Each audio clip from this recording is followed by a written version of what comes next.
Dans cette deuxième partie de l'entretien entre Bernard de Montréal, Boulevard M et Daniel Ménard, DM, ils abordent le sujet de la déprogrammation karmique. Ils discutent du fait que nous sommes constamment bombardés par différentes influences et programmations, y compris celles liées à nos vies antérieures. Lorsque nous prenons conscience de ces programmations, nous devons faire face à toutes les pensées qui y sont liées. BDM explique que lorsque nous nous conscientisons, nous devons transmuter tous les aspects de notre être connectés à l'expérience de notre âme. Cela implique de purifier nos pensées, qui sont les véhicules de l'expérience au niveau psychique et mental. Nos pensées exercent un champ de force sur nos corps subtils et empêchent une connexion intégrale entre notre âme et notre esprit. Pour être totalement intégrés dans notre conscience et nos corps subtils, nos pensées doivent être transmutées. DM soulève le fait que l'instruction que nous recevons semble s'appliquer à tout le monde de la même manière, mais il remarque également qu'il existe des particularités dans les caractères et les comportements liés à nos programmations astrologiques. Il demande si les principes de l'instruction et de la dynamique de l'esprit peuvent être regardés de la même manière avec des programmations différentes. BDM répond que les principes universels ne sont pas dictés par l'expérience spirituelle ou matérielle de l'homme. L'instruction transcende la conscience involutive de l'homme et fait partie du plan mental universel. Elle permet d'unifier les hommes dans un mouvement de conscience et d'intelligence qui s'applique à tous au cours de l'évolution. Ainsi, on ne peut pas choisir certaines parties de l'instruction et dire que cela s'applique à certaines personnes mais pas à d'autres.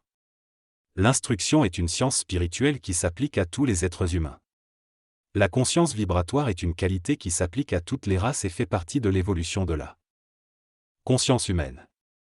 Elle consiste en une convergence de conscience individuelle vers un point de rencontre au niveau vibratoire.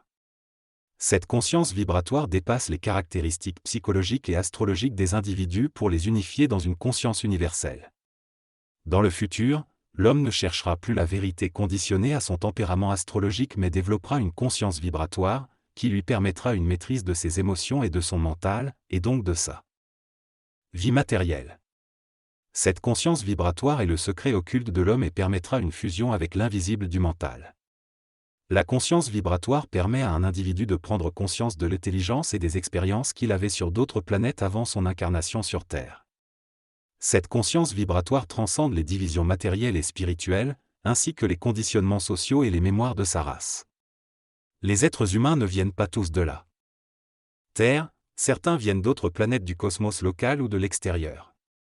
Le contact avec le double, c'est-à-dire la connexion avec une dimension plus élevée de la pensée, permet à l'individu d'accéder à sa conscience vibratoire. Cette conscience éthérique lui permet de retrouver son identité immatérielle et sa connexion avec les forces universelles. L'accès à cette conscience vibratoire est essentiel pour ceux qui viennent d'autres planètes plus évoluées, mais s'incarnent sur une Terre moins évoluée. Elle permet de comprendre les mécanismes subtils de l'ego pensant et d'accéder à une conscience universelle. L'homme perd cette conscience lors de son incarnation sur Terre, mais la reconnecte lorsqu'il atteint une conscience éthérique. La prise de conscience du double permet à la pensée de devenir communicative plutôt que réflexive, permettant ainsi à l'individu d'accéder à une conscience vibratoire vaste en fonction de son statut universel. L'accès au monde spirituel et à une conscience vibratoire est un élément essentiel de l'évolution spirituelle de l'homme. Lorsque l'homme prend conscience de ses cellules matérielles, de son plan éthérique et de son plan astral, il acquiert une conscience totale et ne se sent plus divisé. Cependant, de nombreux chercheurs spirituels, comme Steiner, se concentrent trop sur les mondes spirituels au détriment de la conscience vibratoire. Avoir une conscience vibratoire permet à l'homme de devenir maître de sa vie, que ce soit dans la matière ou dans les mondes spirituels. Sans cette conscience, il est influencé par des égrégores, quel que soit le niveau de conscience qu'il atteint. Mais traiter avec ces égrégores est plus difficile dans les mondes spirituels, car il faut beaucoup d'expérience pour discerner le réel du faux. L'homme découvre alors que même dans les mondes spirituels, il y a des égrégores polarisés, c'est-à-dire du vrai et du faux. Pour accéder au réel, l'homme doit transcender l'ego et avoir une conscience vibratoire, ce qui lui permet de comprendre et de vivre la réalité sans polarisation. Avoir une science intégrale des mondes des 7 plans demande une conscience vibratoire. Cela demande une transmutation des corps subtils, en particulier du corps astral et du corps éthérique, pour qu'ils soient séparés les uns des autres. Actuellement, ces corps sont très interpénétrés. Lorsque le corps éthérique de l'homme sera totalement séparé du corps astral, il pourra voyager en conscience. éthérique et entrer en contact avec des intelligences ou des civilisations qui ont dépassé l'expérience planétaire. Il est important de comprendre que tout le monde dans le cosmos n'évolue pas sur le plan matériel, certains ont dépassé ce stade depuis longtemps.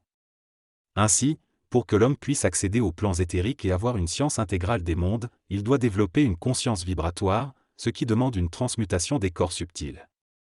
Cela lui permettra de se libérer de l'expérience de la mortalité et de devenir un être immortel dans sa conscience. Selon cet extrait, l'homme doit résoudre l'ambiguïté de sa conscience, qui est basée sur l'interpénétration de son corps éthérique et astral.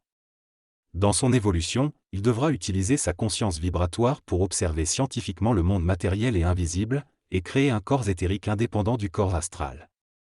Cela lui permettra d'explorer ces mondes et de rencontrer d'autres civilisations, afin de sortir l'humanité de l'involution et de découvrir sa doublure originelle qui fait partie de sa conscience vibratoire.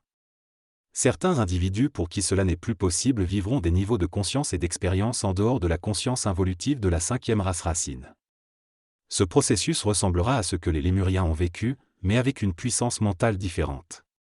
L'homme doit prendre conscience que la pensée vient d'ailleurs afin de créer une ouverture dans ses plans de conscience, ce qui conduira à des changements rapides et transmutatifs dans sa conscience.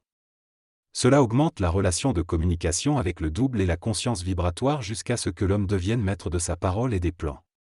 La conscience vibratoire est un niveau de conscience qui résulte de la déprogrammation astrologique du moi planétaire. Elle est libre et capable de créer au-delà des limites de la programmation créative de l'homme dans l'involution. Elle permet à l'homme d'accéder à toutes ses capacités et à toutes ses expériences passées sur d'autres plans invisibles pour nous. Elle fait partie du plan éthérique de l'homme, où il existe un monde évolué par rapport au plan astral.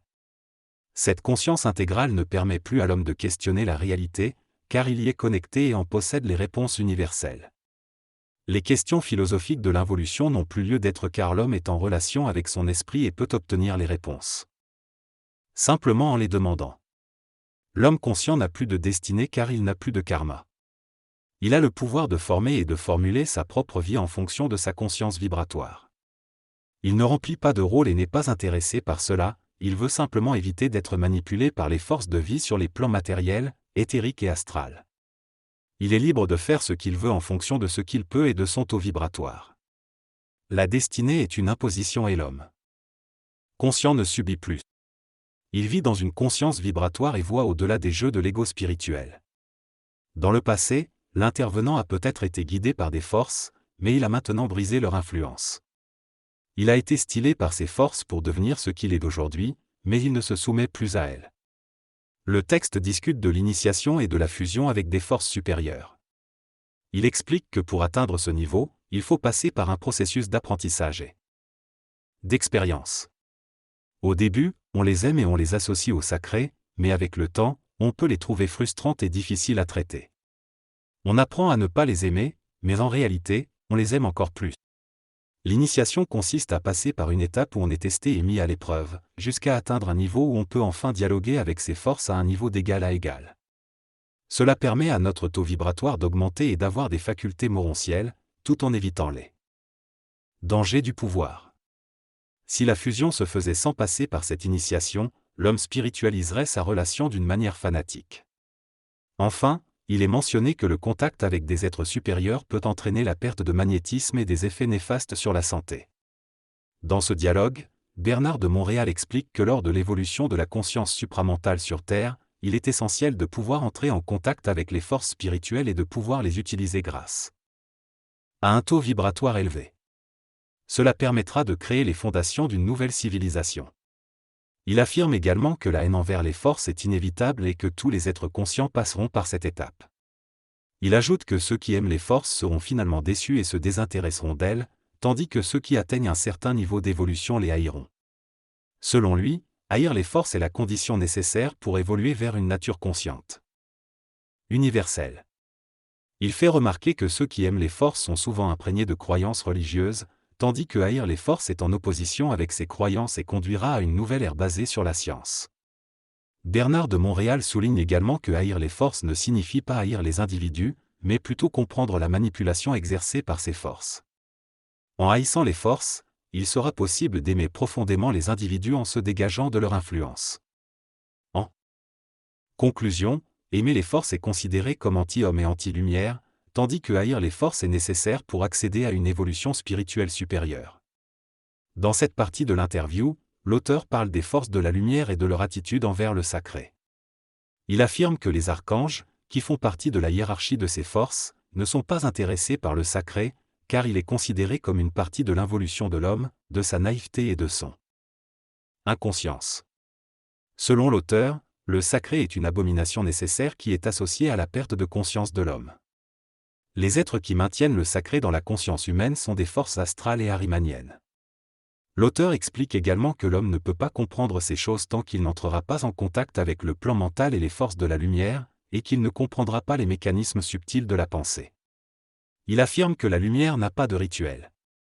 Car les rituels sont une perte d'identité et mènent à la glorification d'un ordre. Selon lui, le sacré existe sur Terre en raison de la crainte de l'homme. L'auteur soutient que le sacré est en train de disparaître au fur et à mesure que la science progresse et explique de plus en plus les lois de cause à effet.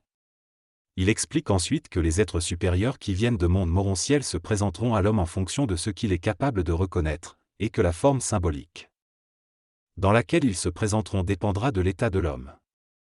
En revanche, si l'homme est réellement conscient et prêt à faire face à l'invisible, les êtres supérieurs se présenteront à lui tels qu'ils sont réellement. Selon l'auteur, ces êtres ne ressemblent en rien à ce que l'homme pense et ne sont pas reconnaissables en tant qu'être humain. Pour communiquer avec eux, il est nécessaire d'avoir une conscience vibratoire afin de pouvoir parler avec eux sur un même plan, sans qu'ils puissent tromper l'individu. Dans cette conversation, Bernard de Montréal explique que les scientifiques sont des êtres qui ont une grande connaissance scientifique. Il affirme que l'humanité n'a développé la science que depuis environ 100 ans, tandis que d'autres civilisations ont accumulé des connaissances pendant des milliers d'années. Il souligne que la conscience vibratoire, qui est une conscience universelle résultant de l'accumulation des expériences de l'homme dans le cosmos, est un facteur clé pour établir une connexion avec ces êtres extraterrestres.